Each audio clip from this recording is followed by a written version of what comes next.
Break a leg, Kate.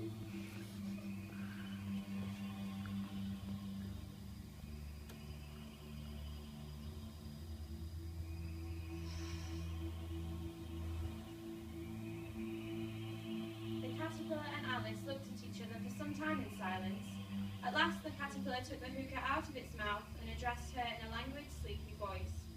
"Who are you?" said the caterpillar. This was not an encouraging opening for a conversation. Alice replied rather shyly, I hardly know, sir, just at present. At least I know who I was when I got up this morning, but I think I must have been changed several times since then."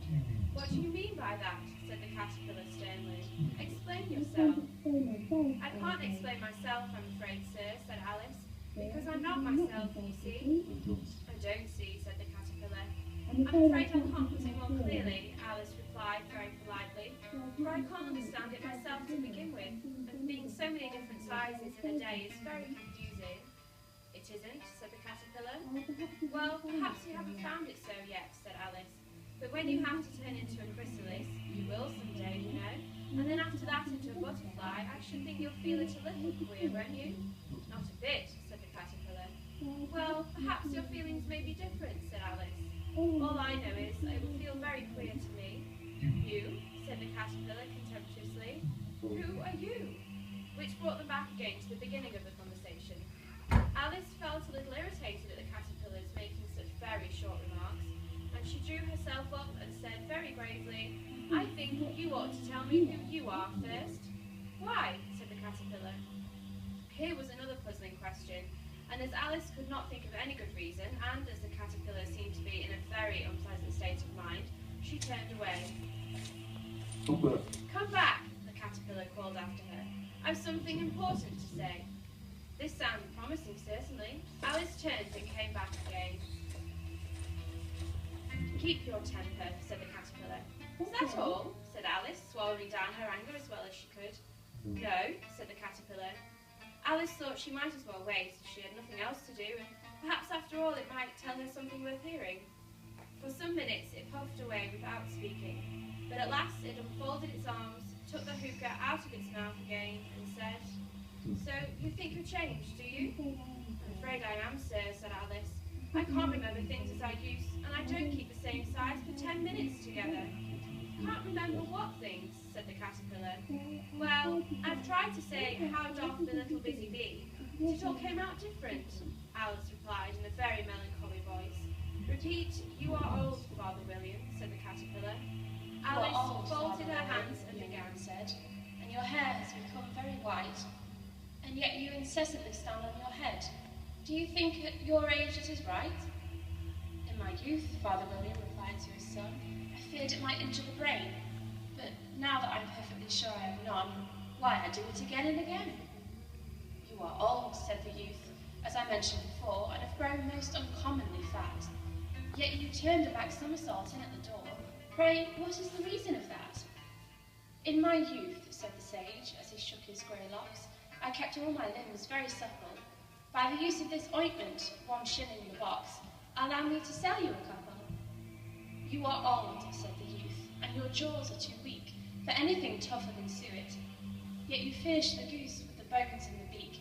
Pray, how did you manage to do it?" "In my youth," said his father, "I took to the law and argued each case with my wife, and the muscular strength which it gave to my jaw has lasted the rest of my life." "You are old," said the youth. "One would hardly suppose that your eye was as steady as ever. Yet you balanced an eel on the end of your nose. What made you so awfully clever?" "I have answered 3 questions, and that is enough," said his father. "Don't give yourself airs. Do you think I can listen all day to such stuff? Be off, or I'll kick you downstairs." "That is not said right," said the caterpillar. "Not quite right, I'm afraid," said Alice timidly. "Some of the words have got altered." "It is wrong from beginning to end," said the caterpillar decidedly, and there was silence for some minutes. The caterpillar was the first to speak. "What size do you want to be?" it asked. "Oh, I'm not particular as to size," Alice hastily replied. "Only one doesn't like changing so often, you know." "I don't know," said the caterpillar. Alice said nothing. She had never been so much contradicted in her life before, and she felt that she was losing her temper. "Are you content now?" said the little caterpillar. "Well, I should like to be a little larger, sir, if you wouldn't mind," said Alice. Well, I should like to be a little larger, sir, if you wouldn't mind. 3 inches is such a wretched height to be. "It is a very good height indeed," said the caterpillar angrily, rearing itself upright as it spoke. It was exactly 3 inches high. "But I'm not used to it," pleaded poor Alice in a piteous tone, and she thought of herself. "I wish the creatures wouldn't be so easily offended." "You'll get used to it in time," said the caterpillar, and it put the hookah into its mouth and began smoking again. This time Alice waited patiently until it chose to speak again.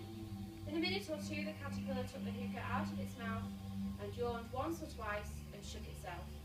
Then it got down off the mushroom and crawled away in the grass, merely remarking as it went, "One side will make you grow taller, and the other side will make you grow shorter."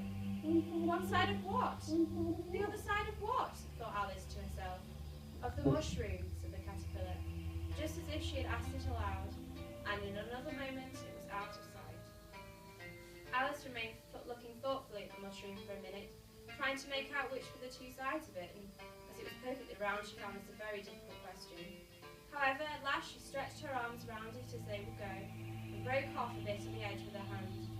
"And now, which is which?" she said to herself, and nibbled a little of the right-hand bit to try the effect. The next moment she felt a violent blow under her chin. It struck her foot. She was a good deal frightened by this very sudden change, but she felt there was no time to be lost, and she was shrinking rapidly, so she set at work once to eat some of the other bit.